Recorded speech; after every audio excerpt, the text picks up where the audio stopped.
Assalamualaikum warahmatullahi wabarakatuh.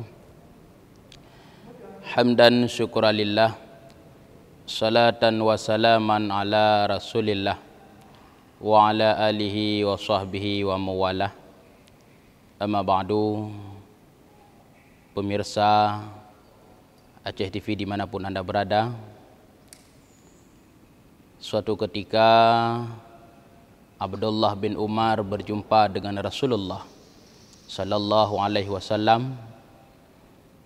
Dalam perjumpaannya kala itu Rasulullah sallallahu alaihi wasallam berpesan kepada Abdullah bin Umar.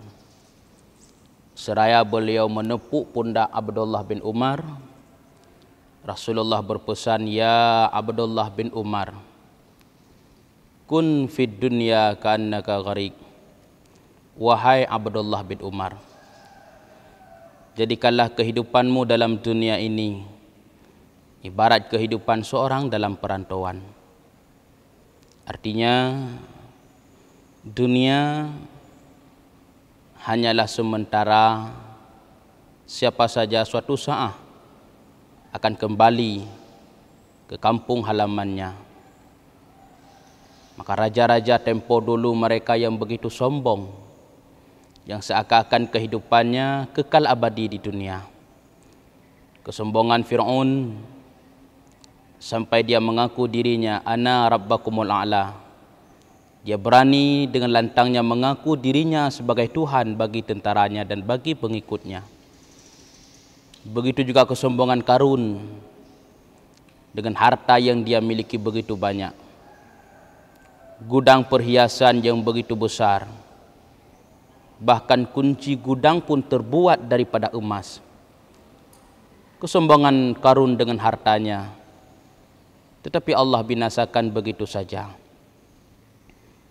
Juga begitu congklak dan sombongnya Namrud di kala itu, tetapi Allah binasakan juga dengan hal yang begitu sepele, kematian yang begitu rendah, kematian yang begitu tidak baik yang dialami oleh Namrud. Maka di mana kesombongan mereka sekarang? Setiap kita hidup dalam dunia, maka jangan salah memahami dunia. Hakikat dunia, ad-dunya mazra'atul lil akhirah.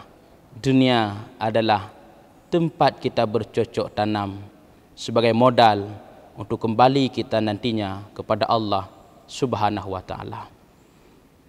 Maka senja-senja waktu, usia yang diberikan oleh Allah semenjak kita lahir ke dunia ini sampai tiba masuk kita dalam usia balik, masuk dalam usia taklif, yang Allah beratkan hukum dalam diri kita, setiap perintah-perintah dan larangannya. Maka yang nantinya setiap sesuatu itu akan diminta pertanggungjawabkan di hadapan Allah. Faman ya'mal misqala dzarratin khairan yarah. Manakala dalam usia yang diberikan oleh Allah kepada kita, mampu kita melakukan amal-amal kebaikan, amal-amal saleh yang kita kumpulkan, nantinya Allah akan membalas kebaikan tersebut.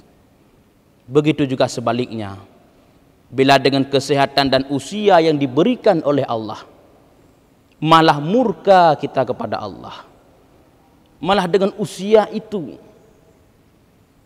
kita menimbulkan maksiat kepada Allah. Usia yang diberikan oleh Allah tanpa ada rasa syukur dengan nikmat tersebut, nanti Allah akan membalas dengan azab-azab yang begitu pedih.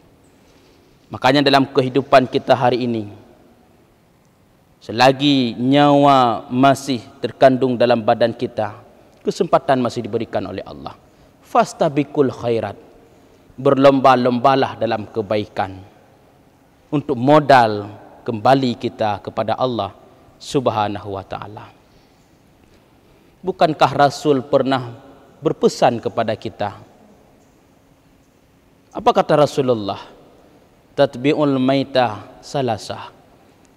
Yang akan mengikuti jenazah nantinya yang akan mengikuti kita tatkala kita menutup mata kembali kepada Allah untuk selama-lamanya. Hanya 3 perkara saja.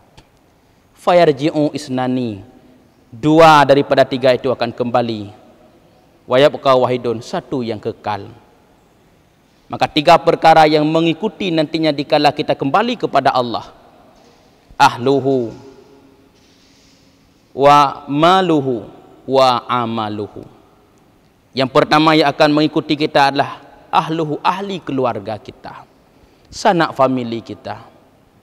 Anak yang pada hari itu mereka menangis. Dulu mereka punya ayah yang setiap hari diantarkan ke sekolah, setiap sorenya diantarkan ke tempat pengajian. Manakala mereka ingin membeli jajan, hanya tinggal memanggil ayah, berikan kami jajan. Hari itu dalam kesedihan, air mata yang mengalir, seorang istri yang kala itu sudah menjadi janda. Dulunya ada seorang suami tempat dia beradu kasih, tempat dia bermanja. Hari itu suaminya meninggal, kembali kepada Allah. Dia menjadi seorang janda penuh dengan keadaan kesedihan. Sayang-sayangnya seorang anak untuk ayah, sayang-sayangnya seorang istri untuk suami, hanya mengikuti sebatas makbarah saja, hanya sebatas kubur. Anak yang menangis di batu nisan ayahandanya, mengharap seorang ayah itu kembali seperti biasa. Tapi hari itu ayah sudah pergi untuk selama-lamanya. Ahluhu, keluarga, sayang-sayangnya kepada kita, mereka tetap kembali setelah menghantarkan jenazah kita. Yang kedua, yang akan ikut kepada kita tatkala kita meninggal, maluhu, harta yang hari ini kita kumpulkan. Begitu banyak harta yang kita kumpulkan hari ini. Terkadang kita korbankan waktu-waktu perintah Allah. Kita tinggalkan sembahyang begitu saja demi harta yang kita perjuangkan hari ini untuk membahagiakan keluarga kita. Tetapi ingat, harta itu setelah menghantarkan kita ke sebatas makbarah, sehelai kain penutup tubuh kita, sehelai kain penutup tubuh kita, penutup keranda di kala itu.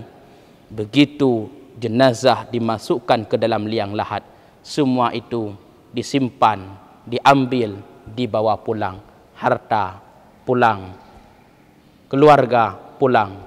Yang setia dengan jenazah hanya satu, itulah amal yang dia lakukan masa dalam hidupnya.